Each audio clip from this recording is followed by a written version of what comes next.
రాష్ట్రంలో 213 మంది ఖైదీలు జైలు నుంచి విడుదలయ్యారు. సత్ప్రవర్తన కలిగిన ఖైదీల విడుదలకు రూపొందించిన మార్గదర్శకాలకు గవర్నర్ కార్యాలయం ఆమోదం తెలపడంతో ప్రభుత్వం జీవో జారీ చేసింది. వీరిలో 205 మంది జీవిత ఖైదు అనుభవిస్తున్నవారున్నారు. ఒక్కొక్కరు 50,000 సొంత పూచీకత్తు సమర్పించడంతో పాటు 3 నెలలకోసారి జిల్లా ప్రొబేషన్ అధికారి ఎదుట హాజరు కావాలని ఉత్తర్వులు తెలిపారు.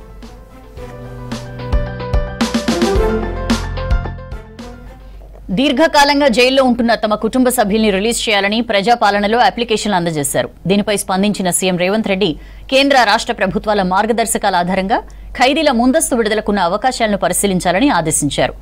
అప్లికేషన్లు పరిశీలించిన సీనియర్ అధికారులు ఖైదీల జాబితాను కేబినెట్ ముందుంచారు. దీంతో ఖైదీల ముందస్తు రిలీజ్ కు కేబినెట్ గ్రీన్ సిగ్నల్ ఇచ్చింది. చెర్లపల్లి జైలు నుంచి 213 మంది ఖైదీలు రిలీజ్ అయ్యారు.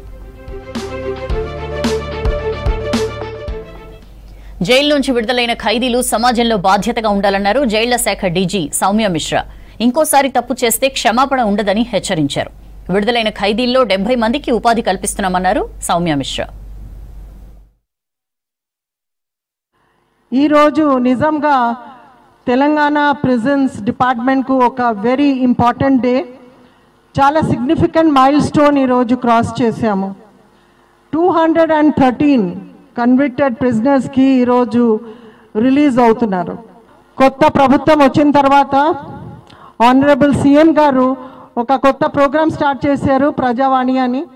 ఆ ప్రజావాణిలో కొంతమంది ప్రిజనర్స్ పరివార వర్గాలు వెళ్ళి రిక్వెస్ట్ చేశారు మా ఆనరబుల్ చీఫ్ మినిస్టర్ గారికి దట్ మా ప్రిజనర్స్, మా పరివార వాళ్ళు ప్రిజన్ డిపార్ట్మెంట్లో చాలా సంవత్సరం నుంచి ఉన్నారు, వాళ్ళకు కొంచెం ప్రీ మెచ్యూర్ రిలీజ్ చేస్తే వాళ్ళు సరిగా అయిపోయారు, మంచి బిహేవియర్ చేస్తున్నారు, మాతో కూడా మంచిగా బిహేవ్ చేస్తున్నారు, వదిలేండి అని రిక్వెస్ట్ చేశారు.